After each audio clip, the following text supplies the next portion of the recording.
Assalamualaikum warahmatullahi wabarakatuh.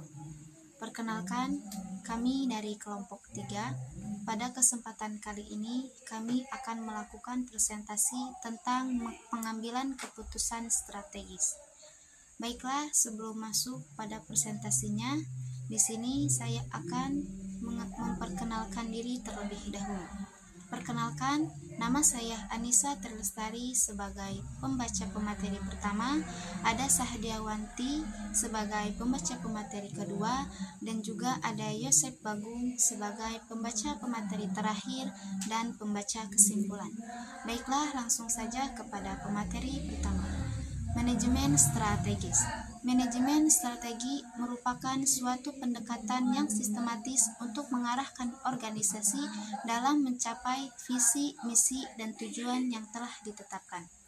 Manajemen strategi yang efektif adalah kunci keberhasilan organisasi manapun.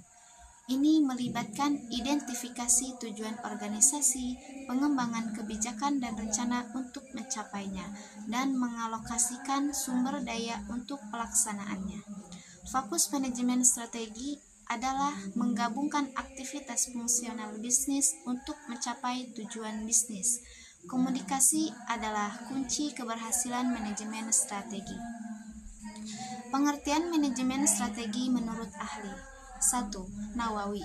Dijelaskan bahwa pengertian manajemen strategi adalah sebuah perencanaan berskala besar yang berorientasi untuk mencapai masa depan yang jauh, dan didefinisikan sebagai keputusan pemimpin tertinggi yang fundamental dari pokok. 2. Mulyadi. Pengertian manajemen strategi adalah sebuah proses yang dilakukan oleh manajer dan pegawai untuk merumuskan dan melaksanakan strategi dalam penyediaan customer value terbaik untuk mewujudkan visi organisasi. 3. Bambang Haryadi. Definisi manajemen strategi adalah sebuah proses yang disusun secara sistematis oleh manajemen untuk merumuskan strategi, mengimplementasikan strategi, dan melakukan evaluasi. Visi, misi, dan tujuan manajemen strategi. 1. Visi. Menyusun manajemen strategi yang inspiratif dan memperjelas arah yang ingin dicapai di masa depan. 2. Misi. Membuat misi manajemen strategi yang menggambarkan tugas inti dan strategi untuk menggapai tujuan. 3. Tujuan. Menetapkan tujuan spesifik yang dapat diukur dalam rangka mencapai visi dan misi manajemen strategi. Manfaat manajemen strategi. Meningkatkan efisiensi. Dengan meningkatkan efisiensi strategi yang tepat, perusahaan dapat mengalokasikan sumber daya dengan efisien. Mendorong kolaborasi. Manajemen strategi melibatkan pemikiran dan partisipasi dari berbagai anggota organisasi. Membuka peluang baru.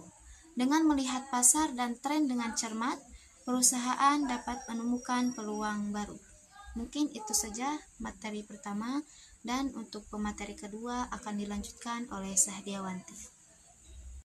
Perkenalkan, saya Sahdiawanti. Saya akan melanjutkan presentasi yang dilakukan oleh Anissa.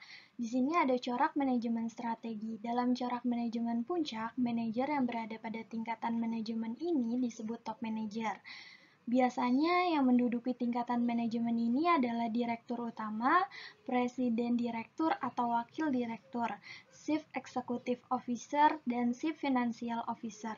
Top manager tugas-tugasnya lebih banyak pada fungsi perencanaan dan pengelolaan.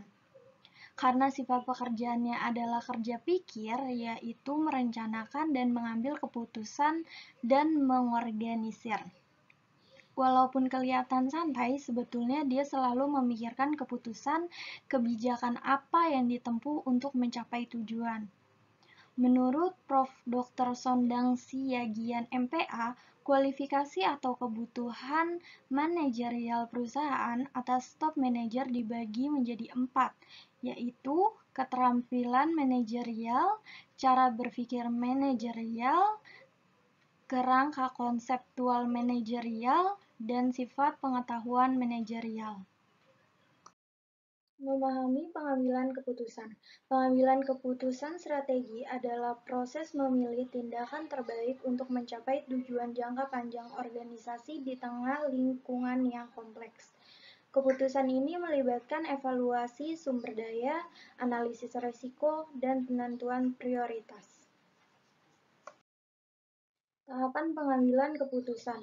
Pertama, analisis situasi, mengidentifikasi kekuatan internal, kelemahan, peluang, dan ancaman eksternal untuk mencapai kondisi saat ini. Kedua, ada pencapaian tujuan, mengatur tujuan jangka panjang yang spesifik, terukur, relevan, dan berkaitan dengan visi organisasi.